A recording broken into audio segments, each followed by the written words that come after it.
Joseph സാറിന് പറ്റിയ അബദ്ധം നമുക്ക് പറ്റണ്ട. ഒന്ന് ചെക്ക് ചെയ്തിട്ട് എല്ലാരും കൂടി ഇരുന്ന് കാണാം അല്ലേ? ചോർ ചോർ ഓടി വരണേ, ചോർ ചോർ.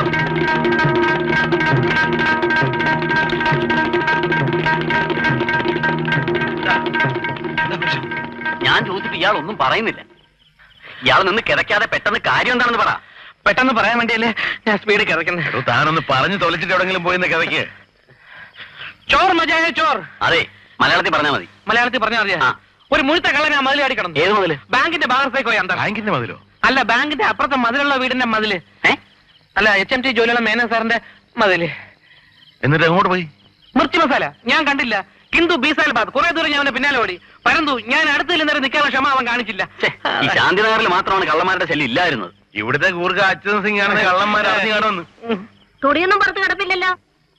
ഇല്ല, ഞാനെല്ലാം നേരത്തെ എടുത്തിട്ടു. മോളിയുടെ വീട്ടിൽ ടെറസിൽ നനച്ചിട്ടുന്ന തുണി മിനിഞ്ഞാന്ന് കള്ളം കൊണ്ടുപോയത്രേ. എന്നിട്ട് ഞാൻ അറിഞ്ഞില്ലല്ലോ. തന്നെ അറിയിച്ചിട്ടല്ലേ കള്ളം മോഷ്ടിക്കാൻ വരുന്നത്. ഏതായാലും എല്ലാവരും ഒന്ന് കരുതിയിരിക്കണം. ഉഷ്ണകാലമായതുകൊണ്ട് ആരും വിൻഡോ ഒന്നും തുറന്നിട്ട് കിടക്കണ്ട. ഇപ്പോഴിവിടുത്തെ സബ് ഇൻസ്പെക്ടർ ഫിറോസ് എന്റെ ഫ്രണ്ടാ. ശാന്തിനഗറിൽ ഒരു കണ്ണ് വേണമെന്ന് ഞാൻ അവനോട് പറയാം. ഒക്കുമെങ്കിൽ 2 പോലീസുകാരെ നൈറ്റ് പെട്രോളിന് അയക്കാൻ പറയാം. ഞാനിവിടെ ഉള്ളപ്പോ അതിന്റെ ആവശ്യമുണ്ടോ സാർ? താൻ ഇവിടെ ഉള്ളത് കൊണ്ടാണ് അതിന്റെ ആവശ്യം. ഗോൾഡും വിലപിടിപ്പുള്ള ഡോക്യുമെന്റ്സും ബാങ്കിന്റെ ലോക്കറിൽ വെക്കുന്ന സേഫ്. ഈ ശിവംപിള്ള സാറിനെ പോലെ ഇത്രയും പ്രൊഫഷണൽ ഡെഡിക്കേറ്റഡ് ആയിട്ടുള്ള ഒരാളെ ഞാൻ ഇന്നേ വരെ കണ്ടിട്ടില്ല.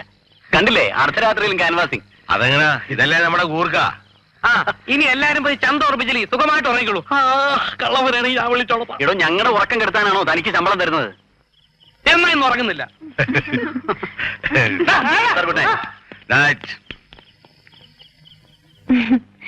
രാധികയുടെ അദ്ദേഹത്തിന് നല്ല ഹ്യൂമർ സെൻസാ. ആ കൊച്ചൻ നല്ല മിടുക്കന്. എനിക്ക് അയാളൊരു മഹാബോറനായിട്ടാ തോന്നിയത്. ആളുകളുടെ മുമ്പ് ഷൈൻ ചെയ്യാൻ വരുത്തിക്കൂട്ടിയൊരു സംസാരവും അത് കേട്ട് ചിരിക്കാൻ കുറെ പേരും. എല്ലാരും നിന്നെ പോലെ ആയാലും അങ്ങനെയാടാ പ്രേമ. ഈ വീടിന്റെ മുമ്പിൽ ഈ കണ്ട ജനം അത്രയും കൂടിയിട്ട് നീ കമാന്ന രക്ഷയും മിണ്ടിയോ? എന്നാ ഞാൻ നാളെ മുതൽ ഒരു കാര്യം ചെയ്യാം. അമ്മയും മരുമോളും കൂടി കുറച്ച് കോമഡി എഴുതാം. ഞാനത് പബ്ലിക്കിന് മുമ്പിൽ പറഞ്ഞിട്ട് ഹോ ഹോന്ന് ചിരിക്കാം. അയ്യ, തമാശ പറയുന്ന ആള്. തമാശ പറഞ്ഞില്ലേലും വേണ്ടില്ല, വലിയ സീരിയസ് ആകാതിരുന്നാ മതിയായിരുന്നു എന്റെ ദുശാസന.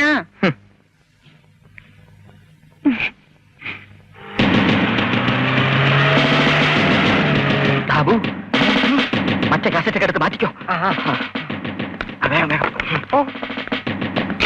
നമസ്കാരം സാർ. താനാണോ ചാണ്ടീസ് വീഡിയോസിന്റെ ഉടമ ചാണ്ടിക്കുഞ്ഞ്? അതെ. കഴിഞ്ഞ ദിവസം ഇവിടെ എന്താ സംഭവിച്ചത്? കുമാര സംഭവം അല്ല, ഭക്തപൂജാല. സോറി, ശ്രീകൃഷ്ണലീലയിൽ ശകലം നീല അബദ്ധം പറ്റിയതാ. എടോ, തന്റെ കാസറ്റിൽ നീലമോ കര പറ്റിയെങ്കിൽ അതറിയേണ്ട കാര്യം പോലീസില്ല, മനസ്സിലായോ? ഹോം മിനിസ്റ്ററുടെ PS-ന്റെ മകളും കൂട്ടുകാരും കഴിഞ്ഞ ദിവസം കാസറ്റ് എടുക്കാൻ വന്നപ്പോ ഏതോ പൂവാലന്മാരോട് ഒന്ന് ശല്യം ചെയ്യുന്നു കംപ്ലൈന്റ് കിട്ടിയിട്ടുണ്ട്. ആരാവന്മാര്? ഇപ്പോഴാ പിടി കിട്ടിയത്. എങ്കിൽ പേരും വിലാസം പറഞ്ഞോളൂ. സി ചാണ്ടിക്കുഞ്ഞ് അഥവാ ചാക്കുണ്ണി ചാണ്ടിക്കുഞ്ഞ്, G20 ശാന്തിനഗർ. തന്റെ വിലാസം അല്ല ചോദിച്ചത്, അവന്മാരുടെ വിലാസം. അവന്മാരുടെ എനിക്കറിയില്ല സാർ. പിന്നെ തനിക്ക് പിടികിട്ടിയെന്ന് പറഞ്ഞതോ? സാർ ഇവിടെ വന്നത് എന്തിനാണെന്ന് പിടികിട്ടിയെന്ന് പറഞ്ഞായിരുന്നു. ശാന്തിനഗർ അസോസിയേഷന്റെ സെക്രട്ടറി താനല്ലേ? അതെ. എന്നിട്ട് തനിക്ക് അവരെ അറിയില്ല? അവന്മാരെ ഞാൻ ഈ കോളനി കണ്ടിട്ടേ ഇല്ല. ഒരുത്തനെ മാത്രം പഴയ സിനിമ പോലെ നേരിയ ഒരു ഓർമ്മ. ഏത് വീട്ടിലേണെന്ന് അങ്ങോട്ട് പറയാൻ പറ്റുന്നില്ല. അവന്മാരെ കുറിച്ചുള്ള ഡീറ്റെയിൽസ് അന്വേഷിച്ച് സ്റ്റേഷനിൽ അറിയിക്കണം. അറിയിക്കാം.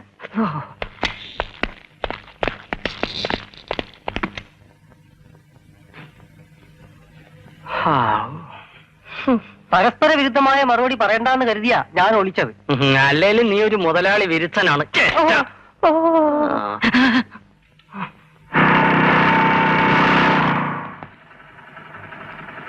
താങ്ക്സ്. തിങ്കളാഴ്ച ഞാൻ പിക്ക് ചെയ്യാം. ഇവിടെ ബോറാണെങ്കിൽ വൈകിട്ട് നീ ഗ്രൗണ്ടിലോട്ട് വാ. ടോണി ഹാരി അവിടെ വരും, അവരെയും പരിചയപ്പെടാം. വരാ. ആ കക്ഷിയെ കണ്ടോ? ഞാൻ പറഞ്ഞില്ലേ അവളുമാരുടെ ഗ്യാങ്ങാ. നീ ഒന്ന് മുട്ടി നോക്ക്, ചിലപ്പോ വളയും. ഇവിടെ സ്ഥിരമായിട്ട് നിന്നിരുന്ന ട്രൈ ആയിരുന്നു. അളിയച്ചാരൊന്ന് നിർത്തണ്ടേ? പെങ്ങള് വിചാരിച്ചാ പോരെ, അല്പം സോപ്പ് പോകപ്പേര്. അതേ ഉള്ളൊരു വഴി.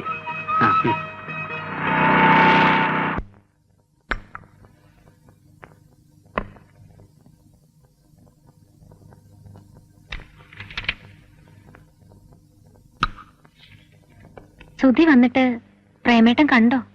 ഇല്ല, കണ്ടില്ല. നീ ഓർമ്മിപ്പിച്ചത് നന്നായി. കാണാൻ കൊത്തിയാവുക. ഒന്ന് വിളിക്കാവനെ. കളിയാക്കാതെ പ്രേമേട്ടാ. അവനെ ഒന്ന് കാണണം. വല്ലാതെ കോലം കെട്ടുപോയി. കഴിഞ്ഞ ആഴ്ച ഇവിടുന്ന് പോകുമ്പോ വലിയ കുഴപ്പമില്ലായിരുന്നല്ലോ. ഹോസ്റ്റലിലെ ഭക്ഷണമല്ലേ. അച്ഛനെങ്ങാനും ഈ കോലത്തിൽ കണ്ട രണ്ടാമത്തെ അറ്റാക്ക് ഉണ്ടാവാൻ അത് മതി. സ്വന്തം മകൻ മെലിഞ്ഞത് കണ്ടിട്ട് ലോകത്ത് ഇതുവരെ ഒരച്ഛന് ഹാർട്ട് അറ്റാക്ക് വന്നിട്ടില്ല. വാടക വീട്ടിൽ സൗകര്യമില്ലെന്ന് പറഞ്ഞല്ലേ അവനെ ഹോസ്റ്റലിലാക്കിയത്. ഇപ്പൊ സ്വന്തം വീട്ടിൽ താമസമാക്കിയിട്ടും ഇവിടെ നിർത്തുന്നില്ലെന്ന് പറഞ്ഞ അച്ഛൻ എന്ത് വിചാരിക്കും? മകനെ കൂടെ നിർത്തി മകളുടെ ജീവിതം തുലയ്ക്കാൻ മാളിക വീട്ടിൽ മാധവൻപിള്ള തുനിയില്ല. പെങ്ങളെ അളിയനെയും കാണാൻ എല്ലാ ആഴ്ചയും അവൻ ഇങ്ങോട്ട് വരുന്നുണ്ടല്ലോ, അത് പോരെ? അല്ലെങ്കിൽ എന്റെ ഏതാഗ്രഹം പ്രേമേട്ടൻ സാധിച്ചു തന്നിട്ടുള്ളത്? ഒരാഗ്രഹവും സാധിച്ചു തന്നിട്ടില്ല. എന്നാൽ ചെറിയൊരു ആഗ്രഹം ഇപ്പൊ സാധിച്ചു തരാം. അപ്പുറത്തെ രാജീവനും ഭാര്യയും ഇവിടെ വന്നിട്ട് നമ്മൾ അങ്ങോട്ട് പോയില്ല എന്നുള്ള നിന്റെ പരാതി ഇപ്പൊ തീർത്തു തരാം. പോയി കൂട്ടത്തിൽ നല്ല സാരി നോക്കി കൊടുത്തോ.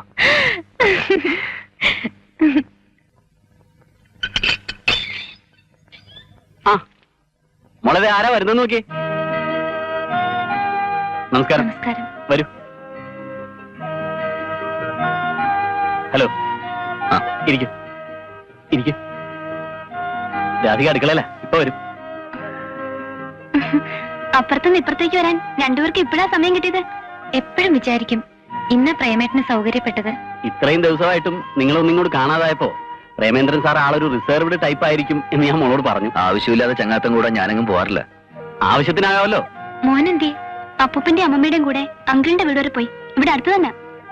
ചായ എടുക്ക്. അല്ല, ചായ കുടിച്ചിട്ട് ഇറങ്ങിയത്. ഞങ്ങളുടെ വീട്ടിൽ നിന്ന് ഒരു ചായ കുടിച്ചെന്ന് കരുതി വയറിന് അസുഖമൊന്നും വരാൻ പോകുന്നില്ല സാറേ. നീ ചായ എടുക്ക്. ചെല്ലേ. വരൂ.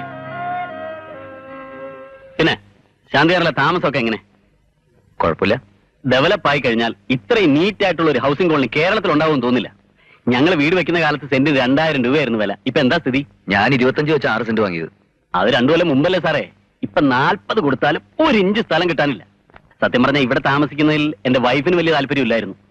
ചുറ്റും മരങ്ങളും വളരെ വിശാലമായ മുറ്റമൊക്കെ ഉള്ള ഒരു കൊച്ചു വീടാണ് അവളുടെ മനസ്സിലുണ്ടായിരുന്നത്. നെറ്റിയിൽ ചന്ദനക്കുറിയും തുളസി കതിരും ഒക്കെ ചൂടി 2 നേരം അമ്പലത്തിൽ പോയിരുന്ന ഒരു നാട്ടുമ്പുറത്തുകാരി അല്ലായിരുന്നോ? എന്ത് പാട് വെട്ടെന്ന് ഒന്ന് മോഡേണാക്കി എടുക്കാൻ. രാജേട്ടൻ ആരെങ്കിലും കിട്ടിയാ പിന്നെ സംസാരിച്ചോണ്ടിരുന്നോളൂ. നമ്മൾ പുറത്തു പോകുമ്പോ കൂടെ കൊണ്ടുപോകാനുള്ളതല്ലേ. 4 ആൾ കണ്ടാ കുറ്റം പറയരുതല്ലോ. പിന്നെ ഞാൻ എന്തെങ്കിലും പറഞ്ഞാൽ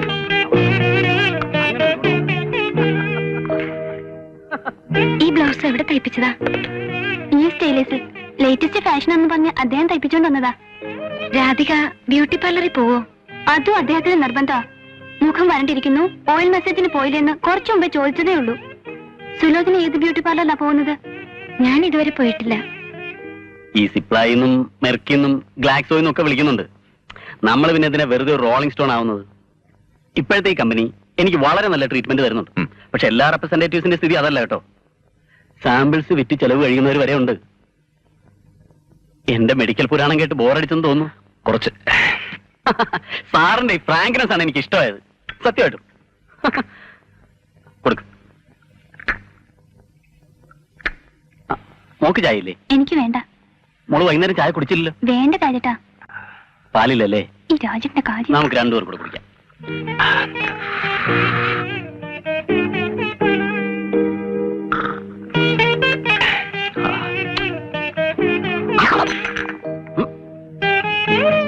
എന്താ? ഒന്നുമില്ല. രാധികയുടെ ഭാഗ്യം കണ്ടപ്പോ എന്റെ കണ്ണ് നിറഞ്ഞു പോയി. കണ്ണ് നിറഞ്ഞു പോയതേ എന്റെയാ, നിന്റെ നഖം കൊണ്ടിട്ട്. കണക്കായിപ്പോയി. ഭാര്യ സ്നേഹിക്കുന്നത് എങ്ങനെയാന്ന് കണ്ടു പഠിക്ക്. രാധികയ്ക്ക് ചായ ഇല്ലെന്ന് അറിഞ്ഞപ്പോ അദ്ദേഹത്തിന്റെ വിഷമം കണ്ടില്ലേ? ഇവിടെ എങ്ങാനും ആയിരിക്കണം. കൈ കിട്ടുന്നത് ഒറ്റ മൂന്നിന് കുടിക്കും. ബാക്കിയുള്ളവർക്ക് ഉണ്ടോ കുടിച്ചോ? സ്വന്തം കാര്യം മാത്രം. കൈവെള്ളെ വെച്ചല്ല അദ്ദേഹം രാധികയെ നോക്കുന്നത്. മോളെ എന്നുള്ള വിളി കേൾക്കുമ്പോ അസൂയ തോന്നുക. നമ്മളെ ഭർത്താവ് സുലോചനെ എടി നീ എന്നല്ലാതെ വിളിക്കുവോ? സ്നേഹിച്ചിട്ട് അധികാരം കാണിച്ചെങ്കിൽ വേണ്ടില്ലായിരുന്നു. എന്റെ പൊന്നു സുലോചന, ആദ്യം നീ എന്റെ കൈവെള്ളയിലോട്ടൊന്ന് കേറി ഇരിക്കെ.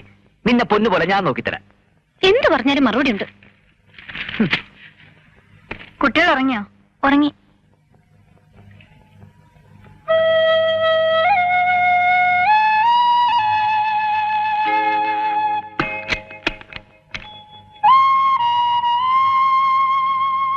കിടക്കണില്ലേ? കിടന്നാ ഉറക്കം വരണ്ടേ? ആലോചിച്ചിട്ട് എത്തും പിടിയും കിട്ടുന്നില്ല. എന്താ ഇപ്പൊ ഇത്ര അങ്ങോട്ട് ആലോചിക്കാൻ? മാലുവിനെ MBBS അയക്കാൻ ഇനിയും കുറെ പണം ഫിക്സഡ് ഡിപ്പോസിറ്റിൽ ഇട്ടേ പറ്റൂ. കല്യാണത്തിനുള്ള വേറെ കണ്ടെത്തണം. ഇതാ ഇപ്പൊ നന്നായത്. മാലു 5ാം ക്ലാസ്സിലേ ആയുള്ളൂ. അവളെ കെട്ടിച്ചേക്കാൻ ധൃതിയായോ? ഇരുന്നിട്ട് എഴുന്നേക്കുന്ന പോലെ ആ പെമ്പിള്ളയുടെ വളർച്ച. അരിച്ചു പറക്കി കണക്കൂട്ടി മുമ്പോട്ട് പോയില്ലെങ്കിലേ കരപറ്റാൻ ബുദ്ധിമുട്ടാ. ഇളയവക്ക് വേണ്ടി എടുത്ത ഇന്ദിരാ വികാസ് പത്ര 3 കൊല്ലോടെ കഴിയുമ്പോ ഇരട്ടിയാകും. ആ തുക അതിൽ തന്നെ ഇൻവെസ്റ്റ് ചെയ്യുന്നതാ ബുദ്ധി.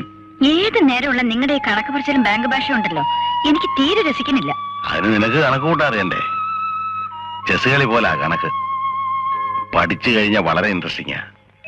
ഇൻകവും എക്സ്പെൻഡിച്ചറും തമ്മിലുള്ള ഒരു യുദ്ധമാ ലൈഫ്. ഇൻകത്തെ കടത്തി വെട്ടാൻ എക്സ്പെൻഡിച്ചർ ശ്രമിക്കും അനുവദിക്കരുത്. ചെലവിന്റെ മനസാക്ഷിയില്ലാത്ത ആക്രമണത്തിൽ നിന്ന് വരവിനെ രക്ഷിച്ചെടുക്കണമെങ്കിൽ അസാമാന്യമായ ആത്മധൈര്യം വേണം. ഈ കണക്കെന്ന് പറയുമ്പോൾ 2 സംഖ്യകൾ തമ്മിലുള്ള കളിയാണെന്ന് തോന്നുന്നു. ആദ്യം അധികവും ന്യൂനവും ഗുണനവും ഒക്കെ കാണും. ഗുണനങ്ങളിലായിരിക്കണം എപ്പോഴും നമ്മുടെ ശ്രദ്ധ. ഉറങ്ങിയോ? മന്ദബുദ്ധികൾ വേഗം ഉറങ്ങും.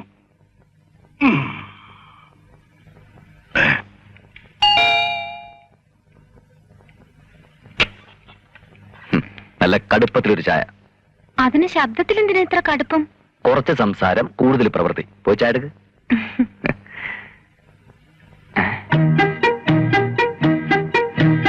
സുലുവിനെ?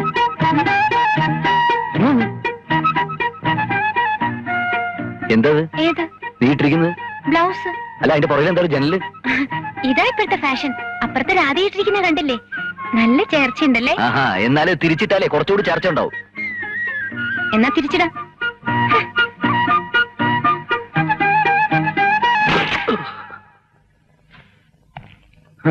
Good evening sir. Good evening. Beautiful. Oru Vadakkan Veeragatha direction പോലെ മനോഹരം. ഇവിടെ നല്ല ചൂടാ, നമുക്ക് പുറത്തുനിന്ന് സംസാരിക്കാം. ഒരു കുഴപ്പമില്ല സർ, ഞാൻ ഇതുവരെ AC റൂമിൽ ഇരിക്കുകയായിരുന്നു. ഇനി അല്പം ചൂടായിക്കോട്ടെ. വെറുതെ കയറിയതാണോ? അയ്യയ്യേ, വെറുതെ വലിച്ചു കയറി വന്ന ആളുകളെ ഡിസ്റ്റർബ് ചെയ്യുന്ന സ്വഭാവം ചാണ്ടിക്കുഞ്ഞില്ല സർ. ഞാൻ സാറിനെ കാണാൻ തന്നെ വന്നത്. ഇയാൾ പോകുന്നില്ലല്ലോ. സുലോചന ബ്ലൗസ് തിരിച്ചിട്ടുണ്ട്, ഇറങ്ങി വരുവോ? ചായയും കൂൾ ഡ്രിങ്ക്സ് ഒന്നും വേണ്ട. അല്ല, വന്ന കാര്യം പറഞ്ഞില്ലേ? പറയാം.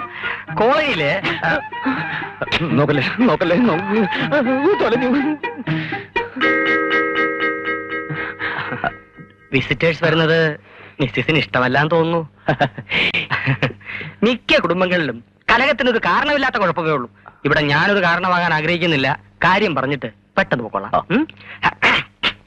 ഈ കോളനിയിൽ ന്യൂ ഇയർ ആഘോഷങ്ങളോടനുബന്ധിച്ച് SSLCക്ക് ഏറ്റവും കൂടുതൽ മാർക്ക് വാങ്ങിയ കുട്ടിക്ക് ഒരു പാരിതോഷം കൊടുക്കുന്നുണ്ട്.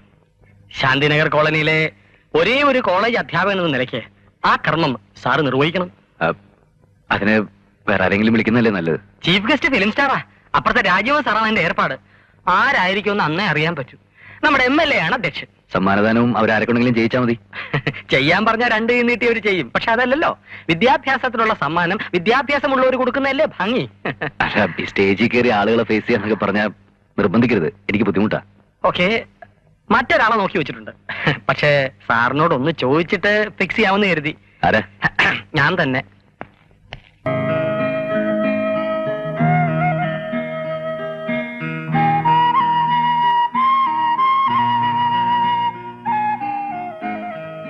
ആ വേഷം വൃത്തികേടായതുകൊണ്ടല്ലേ വേണ്ടെന്ന് പറഞ്ഞത്. ദേ, ഇങ്ങനെ നിസ്സാര കാര്യങ്ങൾക്കൊക്കെ മുഖം വീർപ്പിച്ചിരിക്കാൻ തുടങ്ങിയല്ലേ എന്നും പിണങ്ങിയിരിക്കാനേ നേരം ഉണ്ടാവും. ജീവിതം തുടങ്ങിയിട്ടല്ലേ ഉള്ളൂ. ഇനി എന്തൊക്കെ പ്രശ്നങ്ങൾ നേരിടാൻ കിടക്കുന്നു. എല്ലാം പ്രേമേട്ടന്റെ ഇഷ്ടം പോലെയല്ലേ ചെയ്യുന്നത്. പ്രശ്നങ്ങൾ ഒറ്റയ്ക്ക് നേരിട്ടാ മതി. ആ, എന്ന് പറഞ്ഞാൽ എങ്ങനെ? സുഖവും ദുഃഖവും ഒക്കെ നമ്മൾ ഒരുമിച്ചല്ലേ പങ്കിടേണ്ടത്? വേണ്ട. ഏതെങ്കിലും കാര്യത്തിന് പ്രേമേട്ടൻ എന്റെ അഭിപ്രായം ചോദിച്ചിട്ടുണ്ടോ? ഒരു ഭാര്യയാണെന്ന് വെച്ച് എന്റെ ടേസ്റ്റുകൾ ഞാൻ സറണ്ടർ ചെയ്യണോ? വീട് വെച്ചു, അതും പ്രേമേട്ടന് ഇഷ്ടമുള്ള പ്ലാനിൽ. എന്നോട് എന്തെങ്കിലും ഒരു അഭിപ്രായം ചോദിച്ചോ? ഇഷ്ടമുള്ള വസ്ത്രം പോലും ധരിക്കാൻ സമ്മതിക്കില്ലെന്ന് വെച്ചാ കുറെ കഷ്ടമാണ്. അപ്പുറത്ത് ഇപ്പുറത്തുള്ളവരൊക്കെ ചെയ്യുന്നത് കണ്ട് ഓരോ കോലം കെട്ടരുന്നല്ലേ ഞാൻ പറഞ്ഞുള്ളൂ. പ്രേമേട്ടന് കുറച്ചൊന്ന് മോഡേൺ ആയാലെന്താ? അപ്പുറത്തെ അദ്ദേഹം രാധികയെ ഒരുക്കി നടത്തുന്നത് കാണുമ്പോ കൊതി വരിക. ഇവിടെ ഒരാൾക്ക് പാന്റിനോട് അലർജി, ഷൂസിനോട് അലർജി. പണ്ട് അച്ഛനെ തിരക്കി വീട്ടിലൊരാള് വരുമായിരുന്നു, ഒരു മുൻഷി പപ്പുപിള്ള. വേഷവും പടുതിയും കാണുമ്പോ എനിക്ക് അയാളെ ഓർമ്മ വരുന്നത്. ഓ, പപ്പുള്ളയോ പരമുള്ളയോ ആര് വേണമെങ്കിലും ആയിക്കോട്ടെ, വെട്ടാൻ വരുന്ന പോത്തിനോട് വേദം ഉപദേശിച്ചിട്ടൊന്നും കാര്യമില്ല. പണ്ടറങ്ങി പാന്റ് ഇടാത്തിന്റെ കുറവുള്ളൂ.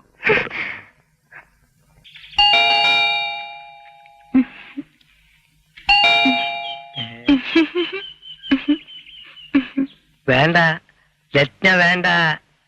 വരുന്നുണ്ട് നേരെ നില്ല്. എന്താ? മാഡം ഒരു സർവന്റിന്റെ കാര്യം പറഞ്ഞിരുന്നല്ലോ, ഇപ്പോഴാണ് ഒത്തു കിട്ടിയത്. വൈകിട്ട് 5 മണി വരെ ഓക്കെ. Salary 200 rupees. എന്താ പേര്? ശാരദ. ബയോഡാറ്റ വലിയ കുഴപ്പമൊന്നുമില്ല. ഇവളുടെ ഭർത്താവ് വേറൊരുത്തിയുടെ കൂടെ പോയി. ഇവളും വിട്ടുകൊടുത്തില്ല. ആളിങ്ങനെ ഇരിക്കെങ്കിലും ഭയങ്കര വാശിക്കാരിയാ. ഇവള് മറ്റോളുടെ ഭർത്താവിനെ സംഘടിപ്പിച്ചുകൊണ്ട് പോന്നു. ഒരു മ്യൂച്വൽ ട്രാൻസ്ഫറിങ്. ഭയങ്കര നല്ലപോലെ വായിക്കും. ആഴ്ചയിൽ 4 ദിവസം തറ തുടയ്ക്കാം. സാധനങ്ങൾ മേടിക്കാൻ കടയിൽ പോണെന്ന് പറയരുത്. TV സിനിമയുള്ള ദിവസം താമസിച്ചു പോയാൽ മതി. ആ എന്നാൽ ഇടത് കാലം വെച്ച് കയറി. ആ പ്രേമേട്ടനോടൊന്ന് ചോദിക്കട്ടെ. ഈ സർവന്റിന്റെ പോസ്റ്റിംഗ് ഒക്കെ പെണ്ണുങ്ങളുടെ വകുപ്പല്ലേ? ഇതിലേക്കൊക്കെ എന്തിനാണ് ആണുങ്ങൾ വലിച്ചേക്കുന്നത് അല്ലേ ശാരദ?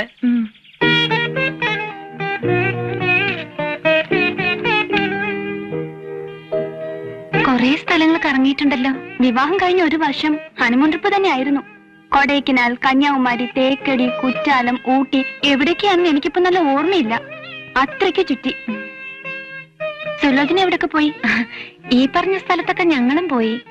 പ്രേമേട്ടന് ലീവില്ലാത്തത് കൊണ്ട് അധിക ദിവസം തങ്ങിയില്ലെന്നേ ഉള്ളൂ. ഇതാരാ? അനിയത്തിയ? അല്ല, ഞാനാ. കല്യാണത്തിന് മുമ്പുള്ള ഫോട്ടോയാ. വിശ്വസിക്കാൻ ഒക്കുന്നില്ല. എന്തൊരു മാറ്റം. അദ്ദേഹം ഒരാളെ ഇങ്ങനെ ആക്കി തീർത്തത്. മുടി ബോബ് ചെയ്യാനും പുതിയം പ്ലക്ക് ചെയ്യാനും ഒക്കെ പറഞ്ഞപ്പോ ആദ്യമൊക്കെ എനിക്ക് ഭയങ്കര നാണമായിരുന്നു. ഭർത്താവിന്റെ ഇഷ്ടമല്ലേ നമ്മുടെ ഇഷ്ടം. അതുകൊണ്ട് ഞാനങ്ങ് വഴങ്ങിക്കൊടുത്തു. എന്റെ എല്ലാ കാര്യത്തിലും രാജേട്ടന് വലിയ ശ്രദ്ധയാ. പുറത്തു പോകുമ്പോ ഏത് ഡ്രസ് ഇടണമെന്ന് രാജേട്ടനാ സജസ്റ്റ് ചെയ്യുന്നത്. അങ്ങനെയുള്ള ഭർത്താവിനെ കിട്ടുന്നത് ഒരു ഭാഗ്യമാ. ദേവിയോട് എനിക്കൊരു പ്രാർത്ഥനയുള്ളൂ, രാജേട്ടന്റെ കാലിൽ ഒരു മുള്ള പോലും കൊള്ളിക്കില്ലേന്ന്. ആ വന്നു. ഇതാ മനസ്സിൽ ഓർത്താ മതി, അപ്പൊ കൺമുൻപിലുണ്ടാവും. ഞാൻ ഇറങ്ങട്ടെ? ഇരിക്കുന്നേ. ഞാൻ ഒറ്റയ്ക്കിരുന്ന് ബോറടിക്കുകയല്ലായിരുന്നെന്ന് അറിയുന്നത് അദ്ദേഹത്തിന് സന്തോഷാ. വന്നിട്ട് അധികം നേരമായോ? കുറച്ചു നേരമായി. സുലുവിന് ചായ കൊടുത്തില്ലേ മോളെ? അത് പിന്നെ ഞാൻ കൊടുക്കാതിരിക്കോ? മോള് മറക്കില്ലെന്ന് എനിക്കറിയാം. എന്നാലും ചോദിക്കേണ്ട എന്റെ മര്യാദയല്ലേ. സുലു ഇരിക്കെ. 1 മിനിറ്റ് മോളിക്ക് വന്നേ. ഇപ്പൊ വരാം. ആ ദാ ശമ്പളം. ഇപ്രാവശ്യം കമ്മീഷൻ കൂടുതലുണ്ട്. പിന്നെ ഫ്രണ്ട്സിനൊക്കെ സോഫ്റ്റ് ഡ്രിങ്ക്സ് വാങ്ങിച്ചു കൊടുത്ത വകയിൽ ഒരു 150 രൂപ ചെലവായിട്ടുണ്ട്. പിന്നെ ഞാൻ പറഞ്ഞില്ലേ, നമ്മുടെ സോമശേഖരൻ പിള്ള പുള്ളിക്ക് ഒരു 300 രൂപ കടം കൊടുത്തു. പിന്നെ ഒരു 200 രൂപ വണ്ടി സർവീസിന്, അത് റീഫണ്ടബിളാ. ഇങ്ങനെ എല്ലാം കൂടെ 350, 250, 650 രൂപ. ബാക്കി എത്രയുണ്ട് നോക്കി. എല്ലാ മാസം എന്തിനാ രാജേട്ടാ ശമ്പളം കൊണ്ടു തന്നിട്ട് എന്നോട് ഇങ്ങനെ കണക്ക് പറയുന്നത്? മോളോടല്ലാതെ ഞാൻ പിന്നെ ആരോടെ ഈ കണക്കൊക്കെ പറയുന്നത്?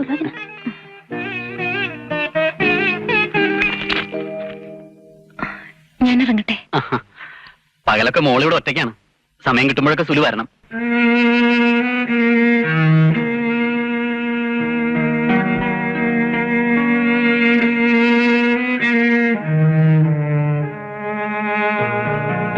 സുലോചനെ, നീ ഇവിടെ നിൽക്കാന്നോ? ചിത്രഗീതം തുടങ്ങാറായി. ആ TV ഒന്ന് ഓൺ ചെയ്തേ. അമ്മ സുധയോട് പറ. അതിന് അവനിവിടെ ഇരിക്കുന്നോ? കറക്കം കഴിഞ്ഞ് വരാനുള്ള നേരം ആവുന്നതല്ലേ ഉള്ളൂ.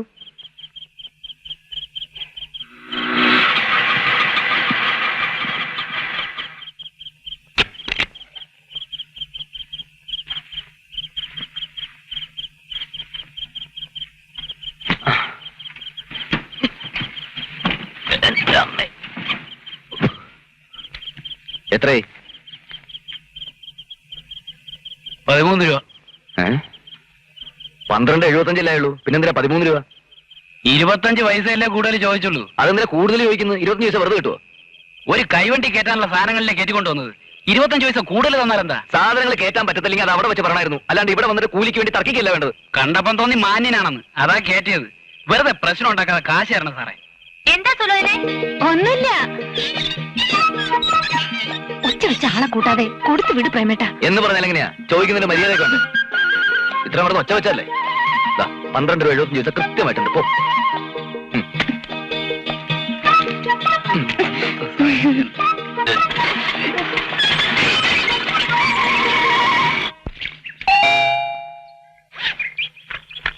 എന്താ? വണക്കം സാർ, ചേച്ചിയില്ലേ? എന്തിനാ? സാർ ഇൻസ്റ്റാൾമെന്റ് സെൽവമണി വന്നിരിക്കുന്നത് പറഞ്ഞാൽ മതി. ആഹാ, താനാണല്ലേ? ആമാ. സാരി വേണ്ട.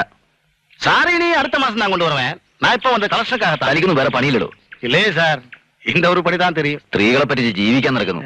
മേലെ സാരിയും കൊണ്ട് ഈ വീടിന്റെ വാതിക്കലെങ്ങനെ തന്നെ കണ്ടുപോയാ എന്റെ വിധം കേട്ടോ. அது வந்து வைஃப் நல்ல சாரி உடுக்கல சாரிന് ഇഷ്ടമില്ലனா ഇനിമേ ഞാൻ കൊണ്ടുവര മാട്ടேன். വൈഫിന് ആവശ്യമുള്ള ഞാൻ കടയിൽ നിന്ന് മേടിച്ചു കൊടുക്കുന്നുണ്ട്. തന്റെ ഒത്താശയൊന്നും എനിക്ക് വേണ്ട. சார் இந்த கடையில இருந்து வாங்கும்போது கரண்ட் சார்ஜ் ஸ்டாஃபினோட சம்பளம் கிம்பளம் சேல் டாக்ஸ் குயில் டாக்ஸ் எல்லாம் சேர்த்து நிறைய காசு ஆயிடும் சார். அங்க இருந்து ஒரு பிளவுஸ் வாங்குறத காசு கொண்டு என் கையில இருந்து ஒரு சாரி வாங்கலாம் சார். இன்ஸ்டால்மெண்ட் ஆகும்போது വാങ്ങുന്നവങ്ങൾക്ക് ലാഭം കൊടുക്കുന്നവങ്ങൾക്ക് ലാഭം നഷ്ടം. എല്ലാ മാസവും തന്റെ മോന്ത കാണണ്ടോ. കടയിൽ നിന്നാകുമ്പോ അത് വേണ്ടല്ലോ. அது சரி சார். கடையில் வாங்கும்போது கடைக்காரனோட மூஞ்சி பார்த்தா போதும். பொம்பளைங்க எடுத்து கொடுக்குற கடையா இருந்தாக்கா இன்னும் அழகான மூஞ்சி பார்க்கலாம். மேடிச்ச சாரியில காசு கொடுத்தா நான் இந்த மூஞ்சி எடுத்துட்டு போறேன் சார். എത്രയാ? சேச்சுக்கிட்ட கேளுங்க, அவங்க சொல்லுவான்.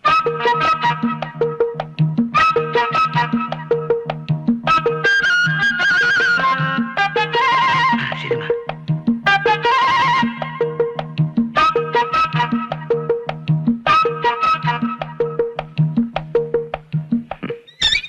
അവള് തന്നോളാന്ന് പറഞ്ഞില്ലേ? ഓടോ. എന്താ ചെലവം രാവിലെ പ്രശ്നം? ஒண்ணும் இல்ல சார், சின்ன ஒரு மூஞ்சி பிரச்சனம். ஏன் மூஞ்சி? ആ താൻ ഇത്തവണ കൊടുത്ത സാരി ഉഗ്രൻ. ഓഹോ. ആ സ്റ്റഫിലെ ഡിഫറെന്റ് കളേഴ്സ് ഉണ്ടെങ്കിൽ കൊണ്ട് കൊടുക്കണം. Okay sir. മോളവിടെ ഉണ്ട്, ചെന്ന് പൈസ വാങ്ങിച്ചോ. சரி சார், பாருங்க எந்த மாதிரி ഓടോ, ഓടോ. மூஞ்சிய பாரு. ஐயா. എന്തായിരുന്നു ഇന്നലെ രാത്രി ആ ഓട്ടോക്കാരനുമായിട്ട് ഈശാപോശ? അത് സാറിന് എല്ലാരും ഓർക്കാറുള്ള കാരണം തന്നെ. ഞാൻ കേട്ടു. അതൊരു ഇഷ്യൂ ആക്കണ്ടല്ലോ എന്ന് വിചാരിച്ച് ഇറങ്ങി വരായിരുന്നതാ. അതേതായാലും നന്നായി. ഞാൻ ഈ ഓട്ടോറിക്ഷ കയറാറേ ഇല്ല. വല്ലപ്പോഴും ബൈക്കിന് തകരാറ് പറ്റി ഒന്ന് കയറേണ്ടി വന്നാൽ തന്നെ 2-3 രൂപ കൂടുതൽ ചോദിച്ചാൽ ഞാനങ്ങ് കൊടുത്തേക്കും. മീറ്ററിൽ കാണുന്നതിനേക്കാൾ 5 പൈസ കൂടുതൽ കൊടുക്കരുന്നുള്ള എന്റെ ഒരു വാശിയാ. ഈ കോളേജ് ലെക്ചർമാർക്ക് വെഹിക്കിൾ വാങ്ങാൻ ലോൺ കിട്ടുമല്ലോ. സാറിന് ഒരു 2 വീലർ വാങ്ങിച്ചൂടെ? ഞാൻ എപ്പോഴും പറയും പ്രേമേട്ടൻ കേൾക്കണ്ടേ. ട്രാൻസ്പോർട്ട് കോർപ്പറേഷനൊക്കെ ഇപ്പൊ തന്നെ നഷ്ടത്തിലാ. എല്ലാവരും വണ്ടി വാങ്ങിക്കാൻ തുടങ്ങിയാലേ അവർ കോർപ്പറേഷൻ പൂട്ടേണ്ടി വരും. ആ കണ്ടുപിടുത്തം കൊള്ളാം. വേഷത്തിൽ മാത്രമല്ല പ്രവൃത്തിയിലും സാർ ഒരു ഗാന്ധിയാണല്ലോ. ആ ഞാനിവിടെ ഉണ്ട് മോളെ. ഒരു നിമിഷം കണ്ടില്ലെങ്കിൽ ഇതാ കുഴപ്പം. ഇതാ വരുന്നു, ചെല്ലട്ടെ. ഉം. ഇനിയിപ്പോ രാധികയെ പോലെ ബൈക്കിന്റെ പുറകെ കയറി കറങ്ങാത്തതിന്റെ കുറവുള്ളൂ.